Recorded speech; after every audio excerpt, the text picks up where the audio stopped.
Salut, c'est Marion et bienvenue sur la chaîne. Aujourd'hui on se retrouve pour une nouvelle vidéo où je vais vous parler d'un challenge. Un challenge qu'a mis en place Sabrina de la chaîne Call Me Sab pour le mois de novembre. Il s'agit du challenge Grand Ménage d'automne. Ce challenge consiste à nettoyer sa palle, c'est-à-dire à lire des livres que l'on a dans notre palle, mais que l'on a depuis un certain temps en fait. Des livres qu'on a peut-être oubliés, des livres qu'on a mis de côté volontairement, mais des livres qui restent dans notre palle et qui pourraient décider de rester un certain temps si on ne se décidait pas à les en sortir rapidement. Et ça va être le cas là au mois de novembre. Évidemment, je vous mettrai le lien de la vidéo de Sabrina en barre d'infos où elle vous montre sa palle pour ce challenge. Et pour celui-ci, il y a 3 catégories. La première catégorie s'appelle Petit dépoussiérage.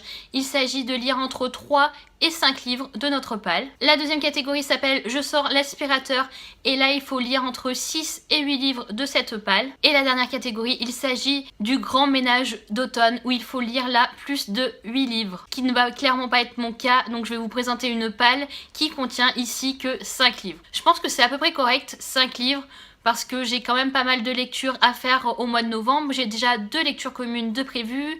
Je compte lire des livres pour Montreuil et j'attends encore de savoir quels auteurs vont être présents ou non. Donc ma palle va fluctuer, mais ces 5 livres que j'ai choisis me font terriblement envie. Et parmi ces 5 livres, j'ai intégré un roman qui était déjà dans ma palle de l'automne, histoire de faire ça bien et de ne pas trop me charger niveau lecture.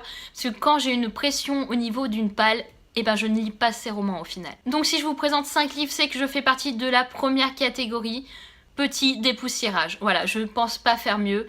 Et puis j'aime bien ce petit nom. C'est mignon. Donc je vous rappelle juste qu'il faut que ce soit des livres qui datent au moins de 2016. Tous les livres que vous avez achetés au courant de l'année 2017 ne sont pas à mettre dans cette palle. Et vous pouvez remonter aussi loin que vous le souhaitez bien sûr. Et dans cette palle, le premier livre que je vais vous montrer, il s'agit à mon avis du livre le plus vieux dans ma bibliothèque actuelle chez moi, parce que je ne suis pas retournée chez mes parents choisir des livres. Donc il s'agit du tome 1 de Glisse de Scott Westerfeld aux éditions Pocket Jeunesse en format poche. C'est une saga qui commence quand même à dater. Tous les tomes sont déjà sortis, tous les tomes sont sortis en format poche. Ils ont même eu une nouvelle couverture, une nouvelle réédition pour les grands formats. Une amie à moi a juste adoré cette saga et elle me vante ses mérites assez régulièrement.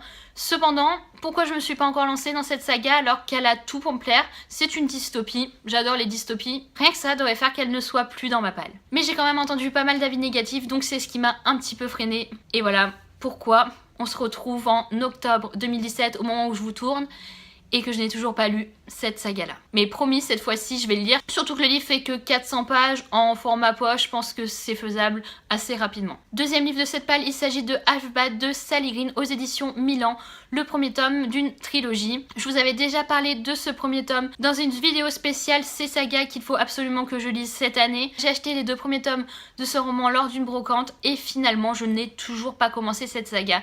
Pourtant, j'en entends que du bien. Le premier tome est assez court, je trouve. Quoi qu'il fait environ 400 pages, mais c'est écrit assez gros. C'est une histoire qui m'intrigue beaucoup. Je vous en ai déjà beaucoup parlé, donc je ne vous referai pas un résumé lors de cette vidéo. Il en va de même pour le 3e livre que je vous présente. Il s'agit de Zodiac de Romina Russell aux éditions Michel Lafon que je vous ai présenté dans ma palle de l'automne. Premier tome qui me fait terriblement envie. Donc pareil, on va aller super rapidement sur ce roman parce que j'ai pas trop de choses à dire vu que je ne l'ai toujours pas lu. Et là, les 2 derniers romans que je dois vous présenter pour cette palle, j'ai honte de vous les présenter. J'ai honte parce que c'est 2 romans que je voulais absolument lire. C'est 2 romans que je pensais vraiment mais avoir déjà lu à cette période de l'année. Et voilà, comme je vous l'ai dit, on se retrouve en octobre et je ne les ai pas lus. Et ça me fout très très mal. Avant-dernier livre, il s'agit de Comme si c'était toi de Mary McFarlane aux éditions Milady. C'est ma copilote du blog Amélie qui me l'a offert à Noël l'an dernier. Et Mary McFarlane me faisait terriblement envie. Ce livre me fait toujours terriblement envie. Je l'avais même mis dans ma palle de printemps, il me semble. Et pourtant, je ne l'ai toujours pas lu. Je ne l'explique pas, sérieusement. Donc c'est sûr, là, au mois de novembre, c'est décidé. Je lis cette romance qui a l'air juste super. Et même Anaïs, mon autre copilote du blog, a lu le roman et l'a apprécié. Donc je ne sais vraiment pas ce que j'attends pour lire ce roman. Et le dernier roman de cette palle, il s'agit d'un 3e tome avec lequel je vais pouvoir finir une saga. 3e tome que j'avais acheté le jour même de sa sortie. Parce que je comptais vraiment terminer cette saga. Voilà, un an après sa sortie environ. Je crois qu'il était sorti au mois d'octobre ou novembre. Je n'ai toujours pas lu ce 3e tome et donc je n'ai toujours pas terminé cette saga. Je pense qu'au mois de décembre, à ce rythme-là, je ne vais finir que des sagas en cours parce qu'il m'en manque vraiment beaucoup à terminer. Dernier roman, il s'agit de La Cité Noire d'Amy Ewing, le 3e tome de la saga, la trilogie Le Joyau, aux éditions Robert Laffont, collection R. J'avais juste adoré le 1er tome, mais vraiment j'avais terriblement accroché.